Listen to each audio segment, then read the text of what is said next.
Hello everybody, my name is Graham Elwood. You are watching The Political Vigilante. So, the speech that Bernie should give but probably won't. This woman, Jackie Salat, I believe works with Open Primaries, an organization. They're an election reform organization that I've worked with. My friend John Updike I've known for years. The speech that Bernie should give but probably won't. And this is important. This is what, and I'm going to have her on the show Monday.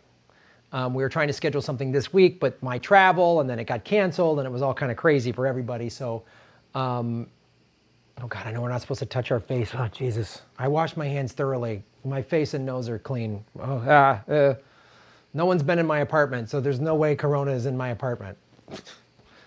Jesus, crazy times. So this is the speech. I want to read some excerpts from her, but I'm going to have an interview with her on the show. This is the speech that Bernie should give. Hello, America, my brothers and sisters. This campaign, this race for the Democratic presidential nomination has come to a critical point, a boiling point, some would say. And before we go any further, before voters in the next states cast their primary ballots, and before the media casts its spin over the public, and before the kingmakers in the back rooms of the Democratic Party tell everyone that it's over, I want to speak directly to the American people. Not just to Democrats, not just to voters, but to all of the people, to the 99%, and yes, the 1%, to the builders, the workers, the parents, the children, the investors, whether with capital or with sweat equity or this country. By now, you have heard many things about me. Again, this is the speech. I'm speaking as though I'm Bernie Sanders. This is a speech that Jackie Salat wrote. That imagine Bernie Sanders giving this speech. If you've been listening to the media or my opponents in this contest or to the wolves of Wall Street, you have heard that I am a socialist, that I want a revolution, and you are being told that to be a socialist, to be a revolutionary is too radical, too dangerous, too risky for our times, times in which we must band together for one purpose and only one purpose, to defeat Donald Trump. Let me be clear, there was no one in this country that wants to defeat Donald Trump more than I do. No one. And there was no one in this country who has spoken out more harshly against him, against his reckless policies. And there is no one who has been more forceful about his betrayal of working class and middle class people and farm families who put their trust in him rather than vote for Hillary Clinton in 2016. Believe me, I never thought anyone should put their trust in Hillary Clinton. That's why I alone chose to run against her in the Democratic primary in 2016 when no one else was willing to step up. Not Joe Biden, not Elizabeth Warren, not Michael Bloomberg, not Amy Klobuchar, not Kamala Harris, or anyone you've seen in the debate stage over these last few months. I alone raised the alarm over the direction of our party, over its complicity with global corporate interests, over its failure to see the suffering and anger and feelings of abandonment by so many, including what the elites in this country call the deplorables. President Donald Trump, I'm sorry to say, was the product of the Democratic Party's blindness. That does not excuse him or any of his actions. No, it does not. Nor does it excuse the actions of the Trump loyalists in government who would flout the rule of law, the separation of powers, and the basic laws of human decency and get the right-wing policies they want. But given the gravity of our current situation, we must be honest with one another, and I want to be honest, completely honest with you, my fellow countrymen and women. Yes, I have been accused of being a socialist. No surprise there, because I told everyone I'm a socialist. And I've been telling everyone that for more than 60 years. In the Jewish working class neighborhood in Brooklyn where I grew up in the war years, many, many people called themselves a socialist or a communist or a member of the workman's circle or a trade unionist. Why? Because people believe that everyone, no matter where they came from, should be able to have a fair share of the American dream. Not as a handout, but as a proper reward for hard work. Forget about the labels for a minute. Forget about the language of ideology and the scare tactics. Most Americans believe in that principle. And that, Mr. President, is what makes our country great, not your appeals to American power and chauvinism. When I say I'm a socialist, I'm not talking about a tax plan, though I have one. I'm not even talking about a health care plan, though I have one. As you know, I wrote the damn bill. I'm not even talking about the ways in which government must use its power to regulate, to protect the powerless, and to hold the powerful to account, though. I believe that government can and should play that role. I'm not talking about any of those things when I say I'm a socialist. I'm talking about a principle that says that human beings have a responsibility to each other, that we are the creators and builders of wealth of this country, and we should partake in the wealth we create. I'm talking about what happens when a tornado rips through dairy farms in rural Wisconsin, destroying barns and fences and homes, and the next day hundreds of people, friends, family, and neighbors show up to clear the rubble and rebuild.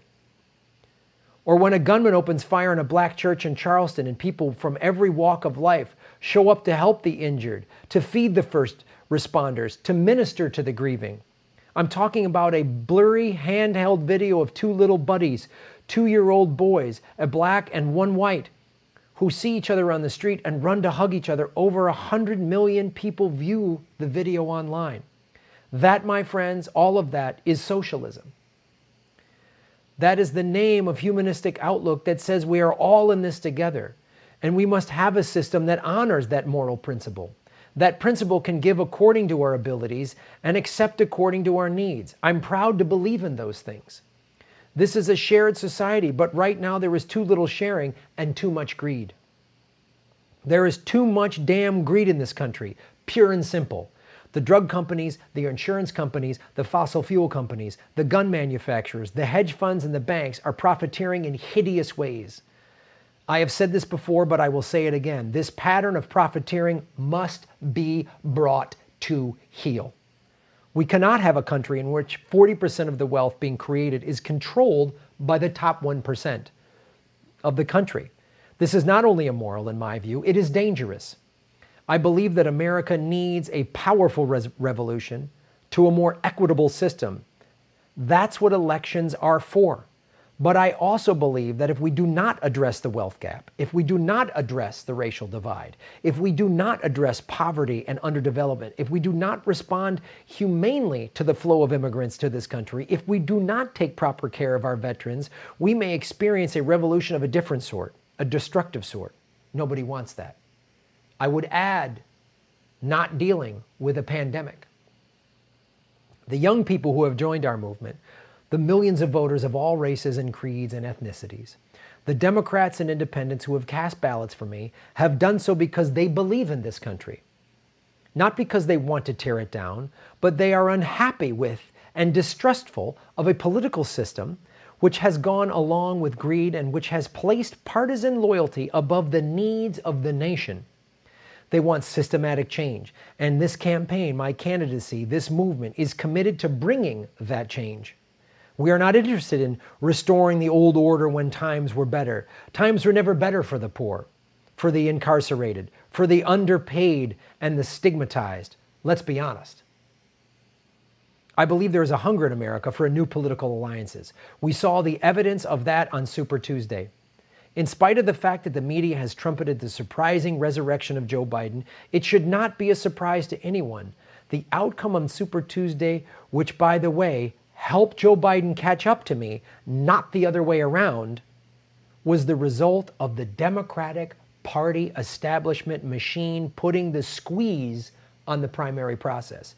Clear the mandate lane, make it a two-man race. Enough democracy here. I get it.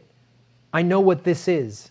I've had to live with it during my 40 years of public service. I've gotten the late night calls from party leaders telling me to fall in line. Truth be told, sometimes I did because I felt I had no choice. Maybe I was wrong to do that. For example, the deal I accepted with the Democratic National Committee for the 2020 primary and convention rules was a bad deal. For me, and more still for the country, the Unity Reform Commission, which is empowered to rewrite the rules, was supposed to lay the groundwork for party unity by correcting the problem we saw in 2016, when the DNC tilted the playing field for Hillary Clinton. My appointees to the commission began with a plan to open all the primaries to independent voters, which are now 42% of the country. However, we agreed to a compromise in which the party would not welcome independents, but would make it easier for them to become Democrats, something many, many independents don't want to do. We started out with a demand to eliminate the superdelegates entirely, but we agreed to a compromise that reduced the number, but which gives them extraordinary power in a brokered convention, the likely scenario this July. In both these cases, we gave away some of the power of the voters to the party bosses. Of course, the Democratic Party should open its door to independents, and not by requiring them to become Democrats. We want them in our big tents and as who they are. So why do we tell independents they have to convert to join us with this process? It makes no sense. We have to change direction here. It is estimated that 26 million independent voters were locked out of primary voting in 2016. A shift of 40,000 votes in Wisconsin, Michigan, and Pennsylvania would have changed the outcome of the presidential election. You do the math. Do we want independent voters to feel welcome in our house? It's worth looking closely at the results of Super Tuesday to see the evidence that Americans are open to and searching for new alliances. Look at the vote by independents on March 3rd when all but one primary was open to non-aligned voters. In 9 of 12 states that conducted exit polling, I won a plurality of the independent vote in what was essentially a three-way contest among Biden, Bloomberg, and me. In fact, I've won the most votes in 3/4 of the states that have voted so far. But if you combine the independent vote for me and for Bloomberg in 9 Super Tuesday states, we jointly polled 48% or more of the independent vote. Biden did significantly better with Democrats than he did with independents. Bloomberg and I each significantly better with independents than with Democrats in almost every Super Tuesday state. This tells me that there is the possibility of a new coalition, a new majority coalition that wants to break down the barriers of party preference and ideology to get on with that process of solving America's most acute problems and revitalizing our democracy. Now, wait a minute. I know that many of you are gasping here, including many of you who have been campaigning and donating and voting for me. Bernie, why are you putting Bloomberg supporters and Bernie backers in the same camp? Isn't he a billionaire? Didn't he attack you on stage at the debate for being a socialist? How and why would you put these votes totals together? They don't belong together. Let me explain. Yes, Mike Bloomberg is a billionaire and friends with pedophiles and probably one himself. That part I just added. I don't blame him for being a billionaire, but being friends with pedophiles, I do. Graham Elwood blames him for being a billionaire. This speech by Jackie Salet, she does not. Just pointing out some differences. And he happens to be one of the better ones because he does give away a lot of money to important progressive causes, though nothing compared to what he spent on trying to make himself president. I would take out that line. But the voters determined that they didn't want him to be president. So here is a case where market forces prevailed. I do fault him for his anti-progressive attacks on me. For a guy who claims to be unbought and unbossed, he certainly joined the establishment chorus against me in a big hurry. Maybe the same advisors who prepped him for his first debate told him to do it. But Mike is a smart guy, and he should know better than to be stopping to McCarthyite tactics. After all, it was a bunch of independent socialists that got him elected mayor in New York City in the first place. Yeah. Sidebar here from this speech. Mike Bloomberg ran in New York City where you can run as an independent and as a Republican. A bunch of independents helped get Mike Bloomberg to be mayor of the largest city in America. Sidebar.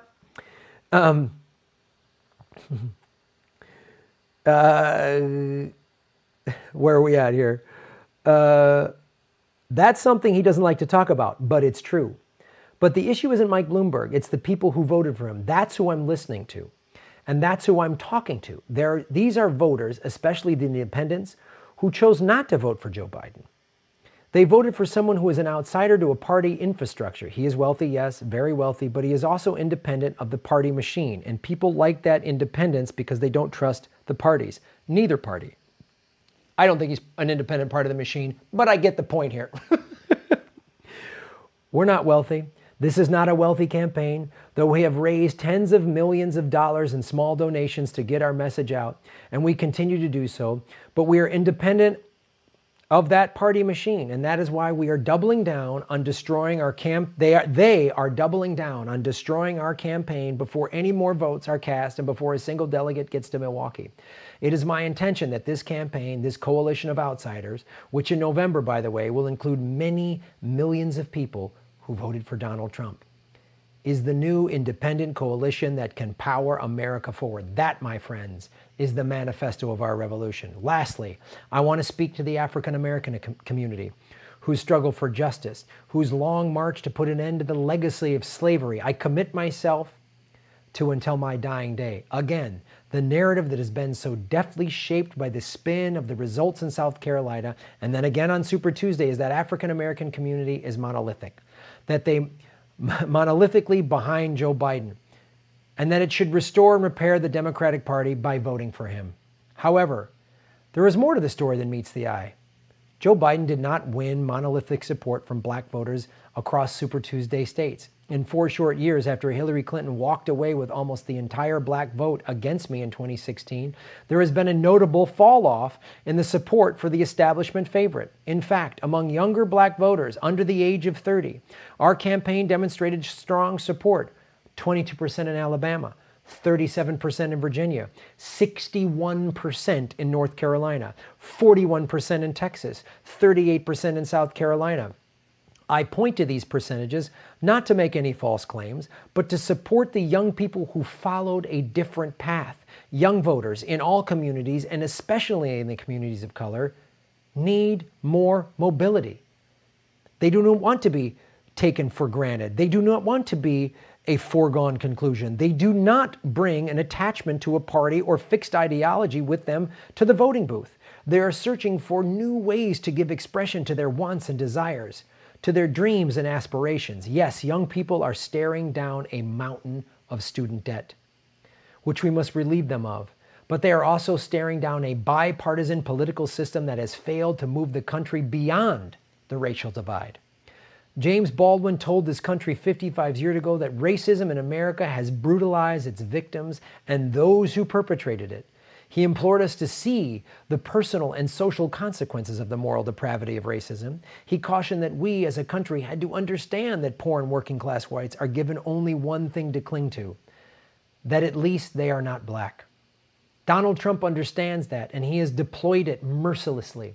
And yet we, in the progressive movement, the liberal movement, the socialist movement, whatever label you choose, don't allow ourselves to talk about Barack Obama, who gave the best speech of his life in Philadelphia before he was elected president, tried to lay down some of these truths, but in the hands of the partisans, in the hands of the establishment, in the hands of the greedy, we have not been able to continue that conversation, but we must.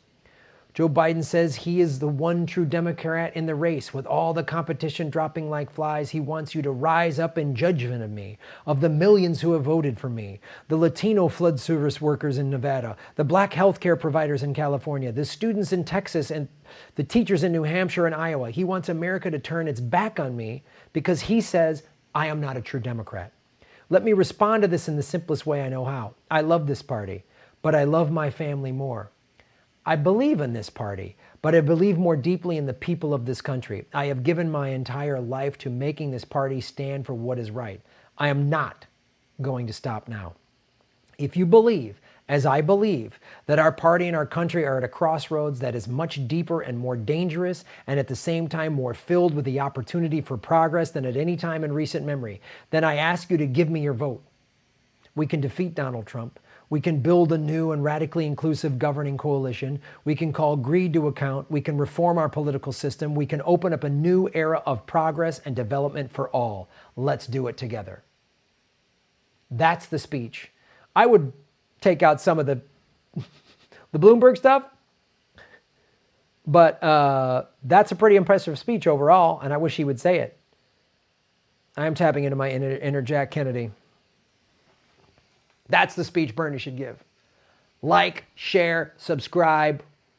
Patreon.com/Graham Elwood. Rockfin.com/Graham Elwood. Shave your knuckles for justice.